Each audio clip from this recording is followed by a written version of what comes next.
Welcome to the City of Brunswick. Today we are bringing you a brand new show all about Brunswick featuring City Manager Jim Drumm, who will tell us the latest all about the City of Brunswick and discuss different topics such as planning and development, cleanup and conservation, activities and events, and more. Stay tuned. It's all coming up next right here on Golden Isles TV.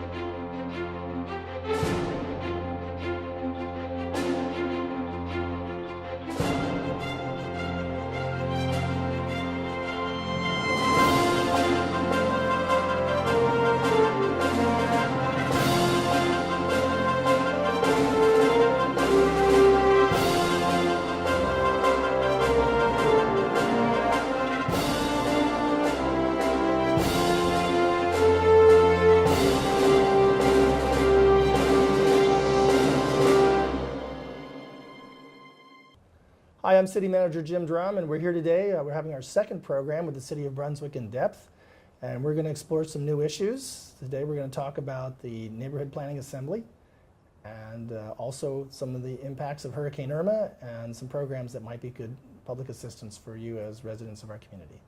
So look forward to talking about those issues. So now I'd like to introduce my first guest. We have our Neighborhood Revitalization Manager, Shantia Lewis. Hi, how are you doing today? I'm doing great. Thank you for Great. coming. Thank you for having me. Yes. Now, you're in the Community Economic and Community Development Department. Yes. And you've worked for the city for how long? Tell us a little bit about your time with the city and where you come from. Well, I'm originally from Brunswick, Georgia, raised here, went to high school at Glenn Academy. I've been with the city for about 2 years now, going on 2 years, and it's been a pleasure and a much-needed adventure. Okay. Sometimes it can be an adventure. Very much so. I agree with that very much so. So today we want to talk about the neighborhood planning assemblies, and a lot of people hear the term NPA. Very rarely do we ever even say the word neighborhood planning assembly. Right. But we started this program, and actually I want to give credit where it's due to Commissioner Felicia Harris, Yes. who brought this issue with her when she was elected 4 years ago and came onto the city commission. And I know in myself coming on board doing some research, it's actually interesting. We kind of modeled our program after the city of Burlington, Vermont. And looking through the documentation, we learned about, actually at that time, Mayor Bernie Sanders of the city of Burlington actually kind of fostered that program for that city, and we've borrowed quite a bit from Burlington and a few other communities around Georgia that we also saw that use this issue. But tell me a little bit about the program first. Why would we want an NPA, and what good does it do for our community? Well, NPAs offer the opportunity for our residents to have a voice. One thing I always let them know is that they shouldn't have to wait to the commission meeting to have that direct connection and conversation with their elected officials, city hall representatives, the city manager. It's an opportunity for them to sit down at the table and address issues and concerns, but also praise some of the wonderful things that are going on in their neighborhood. The neighborhood planning assemblies have brought a great sense of individuality to neighborhoods that are within the city of Brunswick. And I think that our residents who are actively involved, they feel a little bit more calm, more at ease, and are much more educated about what goes on in our community. Well, I think that's a very good point. I think sometimes people think their voices can't be heard, or the old slogan, you can't fight City Hall. Right. But if you never come out and speak, how do we at City Hall ever know what really your thoughts are as a citizen? I know as a city manager, sometimes we look out in the audience in a meeting and we might have a very busy agenda.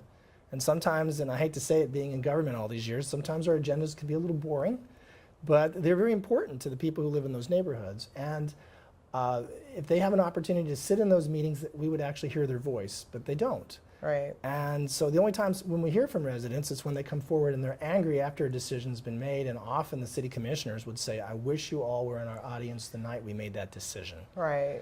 And so this is kind of a way that allows them to be part of the decision-making process before something happens they're unhappy with. Yeah, and I think the biggest piece to it, and a great caveat to the NPAs, is an opportunity to be properly educated.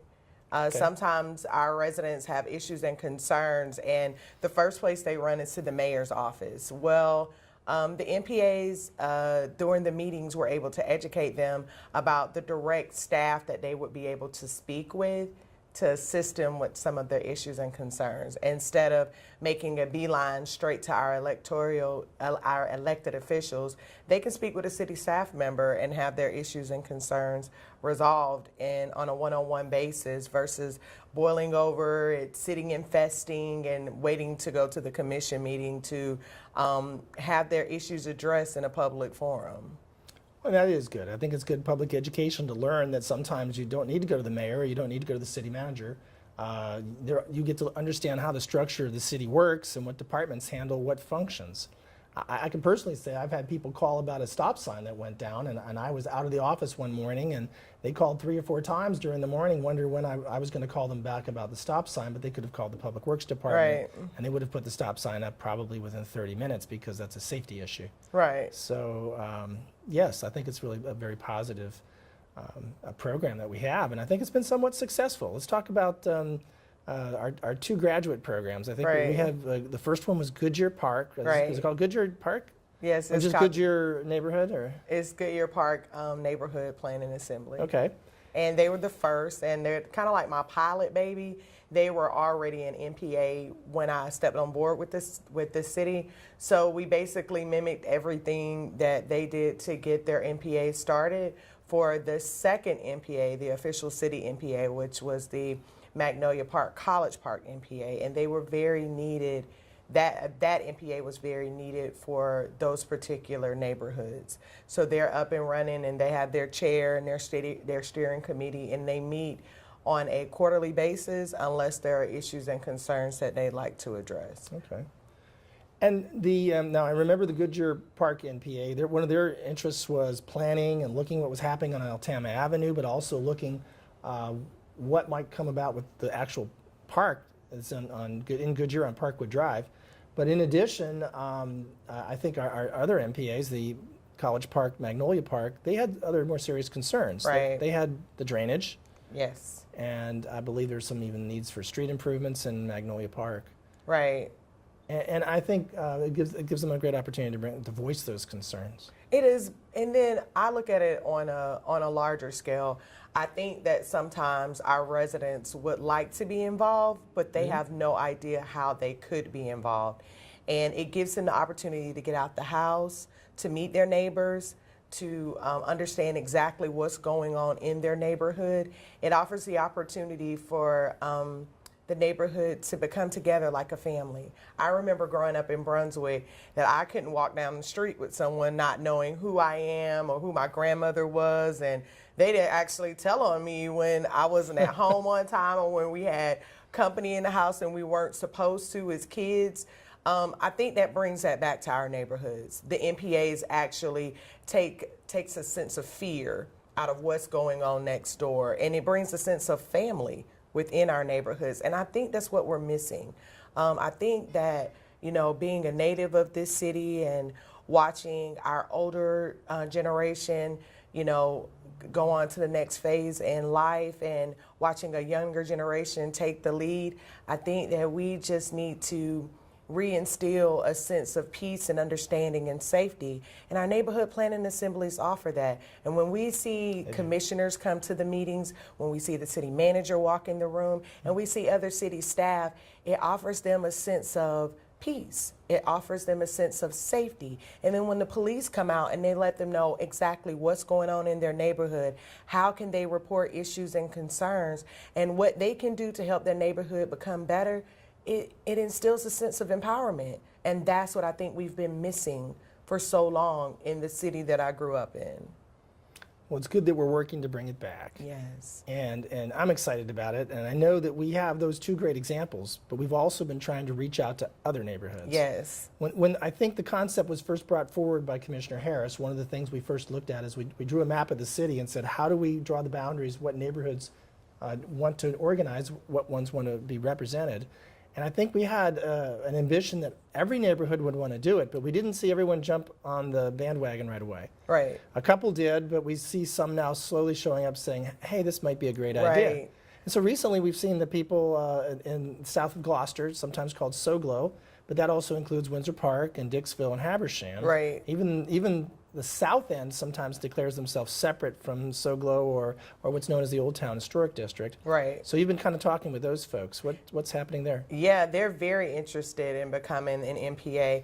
They were operating in a neighborhood group in their own capacity, and then they saw the benefits of becoming a city official MPA. So they're actually going to have a meeting on October 26th to be able to discuss the benefits of having an MPA with the residents, and actually have a official meeting where they discuss bylaws and steering committee and so forth on November 16th.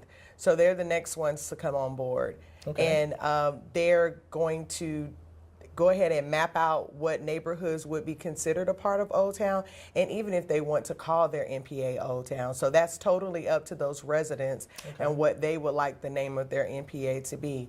We've reached out to the Arco area that's covered in the city. I think it was formerly known as Washington Heights and Lawrenceville, to be able to get some of those residents involved within their area, and they're coming on board. And our next area would be the Perry Park neighborhood area. Okay. So we're very excited about the word that's getting out to our community about the MPAs, and we're getting a lot more feedback than what we've ever had since I started.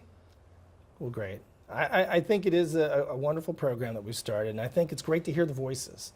Because I know that sometimes, like we mentioned earlier, we take action on some things, and I can remember in my own past as a city manager, a couple vocal people coming forward saying, we need speed bumps on our street, and they make complaints to the city commission, and then what would happen is 6 months later, we put the speed bumps in, and then the rest of the neighborhood shows up saying, who told you to put the speed bumps in there? We, the residents, never asked for it. Right. And then we realize we've made an error because we listened to a very small vocal group. If you can involve everybody in the decision, then you make sure you get something that's done that really everybody in the community is in favor of, and not just a few vocal, loud voices. And I think that's a big plus. Right, and it's kind of like taking flight and has its own personality. We have a number of community partners that help us with this effort. Community First is a group of pastors that have gotten together to aid us and assist this process. Like I said, when I was growing up, the church was the neighborhood planning assembly unofficially. That's true.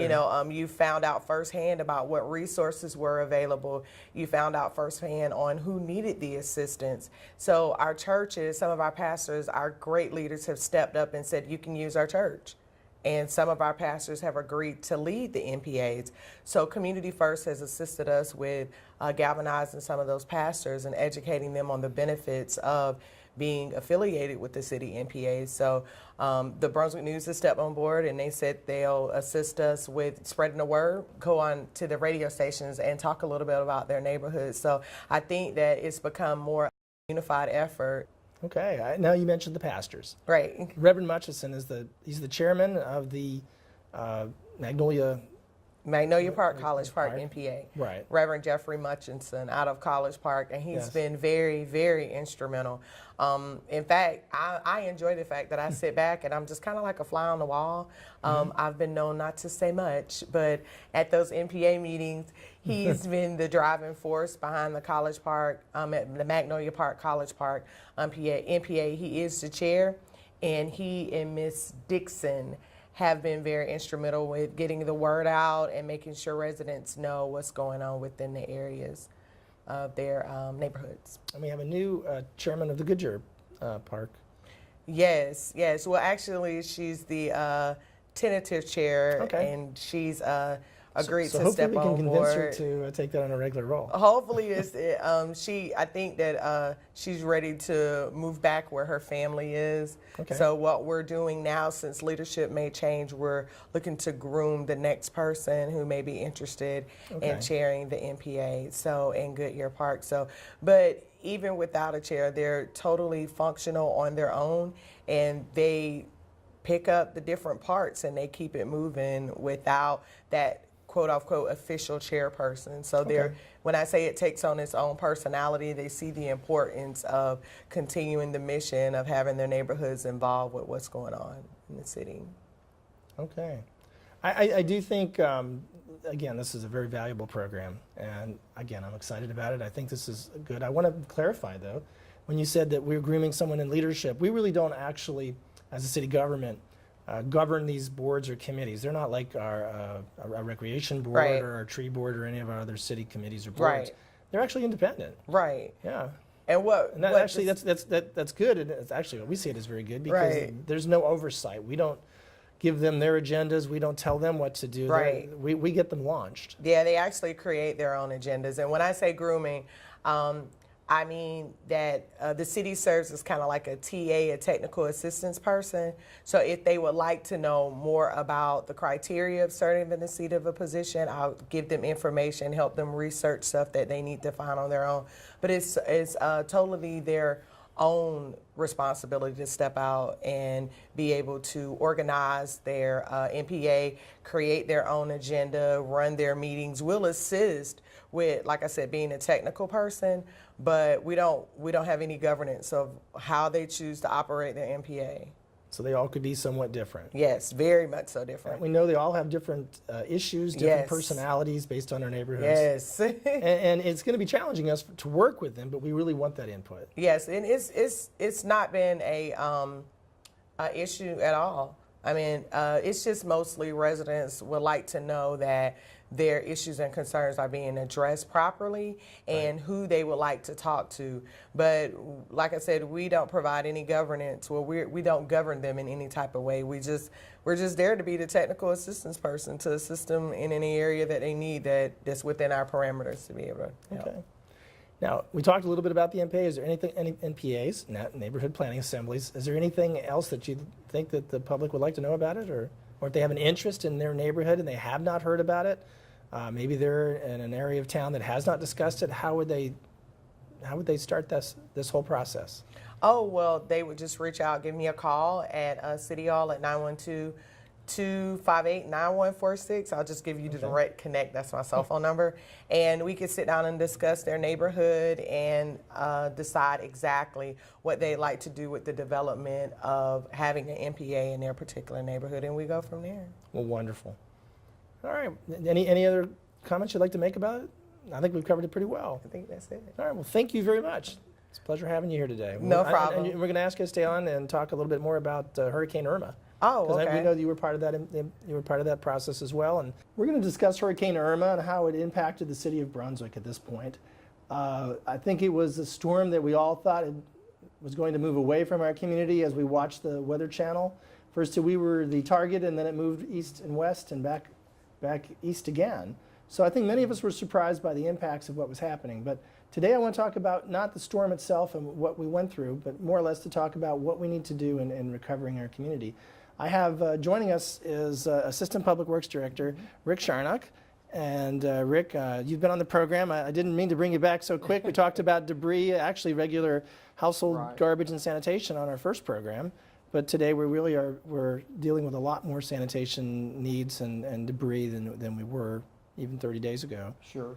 So tell us a little bit about what we're going to be looking at. I know that we went to contract and we have a different company. A lot of people ask, why isn't Republic coming in and picking up the yard trash? And when you have a tropical storm or a hurricane, there's a different process you go about. there is. So talk a little bit about it for our audience. Oh, absolutely. Last year, we thought we would be through with hurricanes for a while, but it did not turn out that way. So 11 months later, here we are again.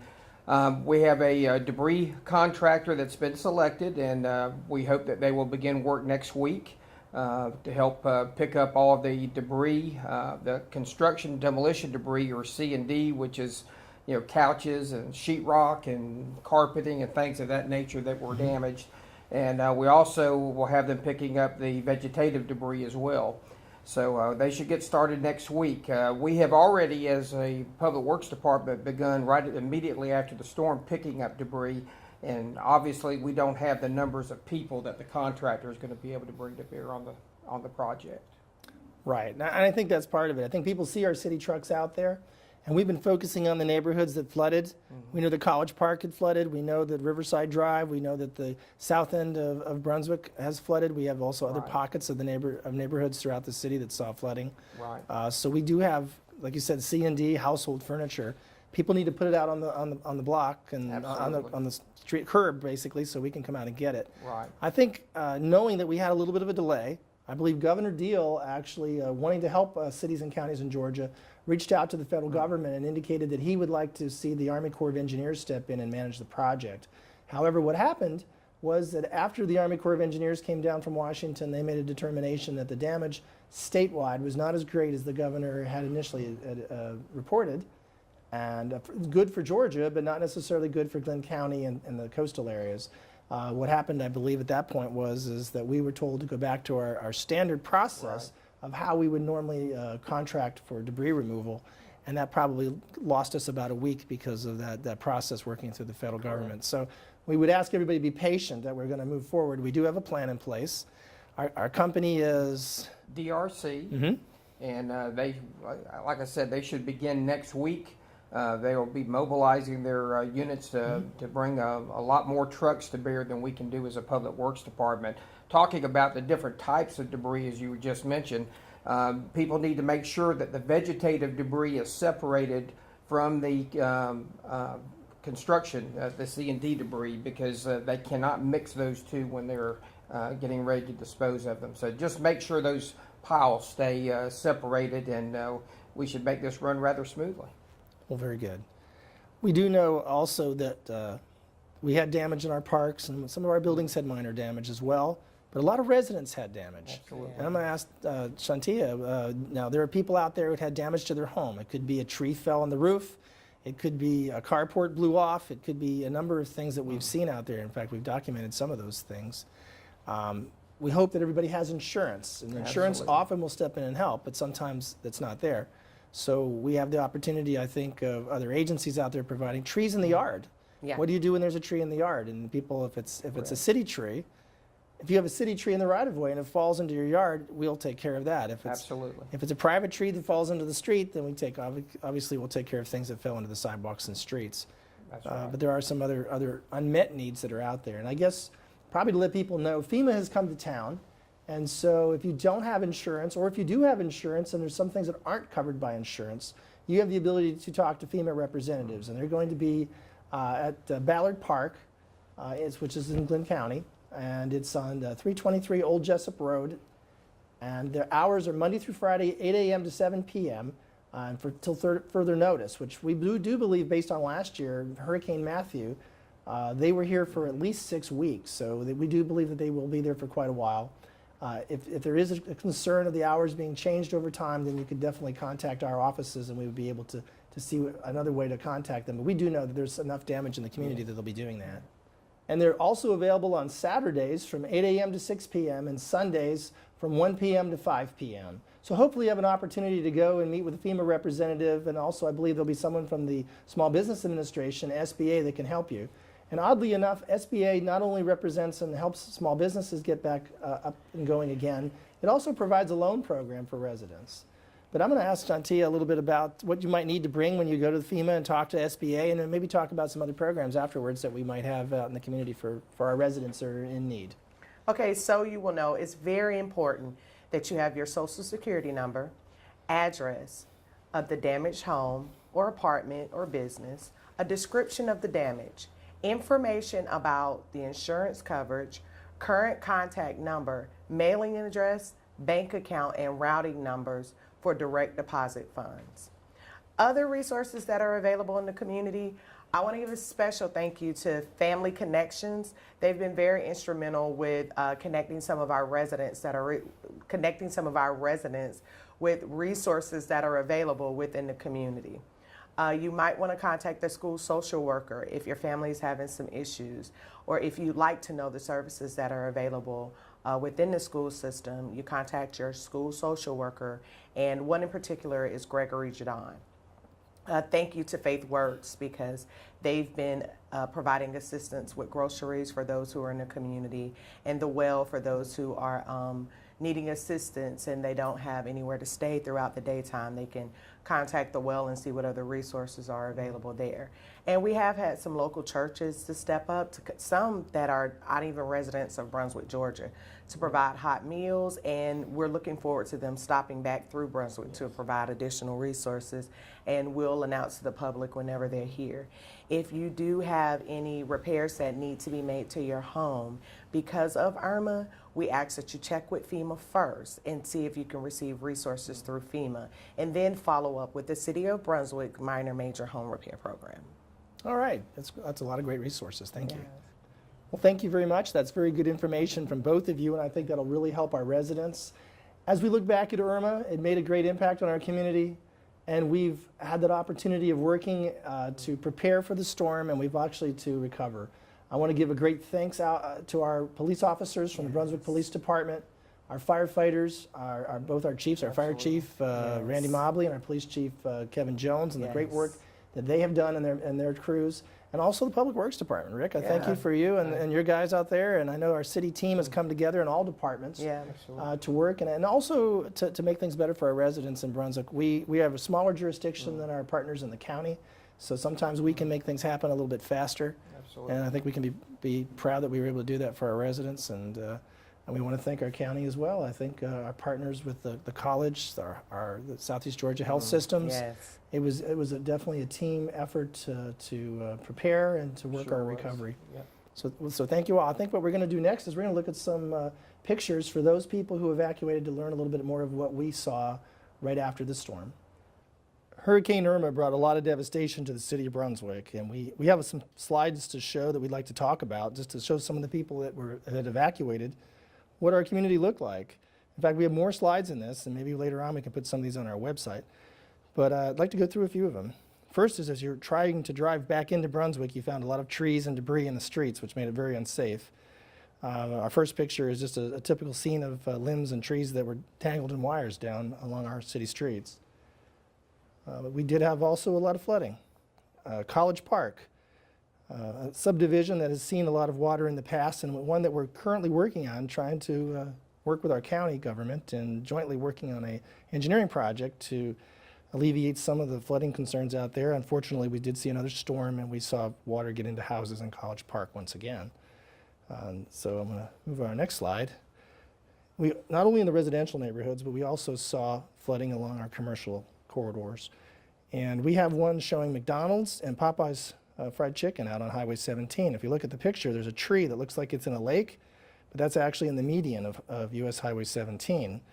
So looking at this, the marsh would be behind you. But even there, this shows that the water is probably 2 to 3 feet high. It was more like 4 to 6 feet high prior to the water going down that would allow someone to take this photo.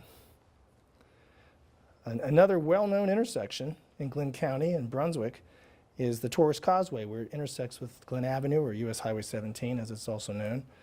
You can look up and see the Fendig signs, which you often have messages on a daily basis. There's only a couple letters remaining, but the entire intersection is underwater, which primarily shows that the Brunswick River and the water coming across 17. In fact, there really was no longer a marsh. There was more or less a river that went all the way into Brunswick. In fact, it actually went westward into the Windsor Park neighborhood and other neighborhoods along Macon Street, much deeper than just along Highway 17. Downtown, we saw quite a bit of flooding as well, and though we have made some improvements, and some improvements are still underway, we did see quite a downtown street flooding that got into shops. This is just a picture looking down Grant Street, but this flooding also occurred on Newcastle Street. We had blocked off the city streets with barricades, hoping to keep some of the traffic off the road that actually caused wave action to get into some of the stores last year during Matthew. And this year we'd hoped to avoid that, but after the storm I had an opportunity to walk down the street and talk to some of the business owners, and we learned that they still did get some water in some of the shops. Sunken shrimp boat at the docks at Marshside Restaurant, which we have a slide of here, and this is in the background you can see the Sydney Lanier Bridge. This was the only vessel that we know of that sank during the storm. This boat, I should say, has already been raised, and the docks are still in need of repair, but we did see a lot of damage to docks in Brunswick and around the county as well.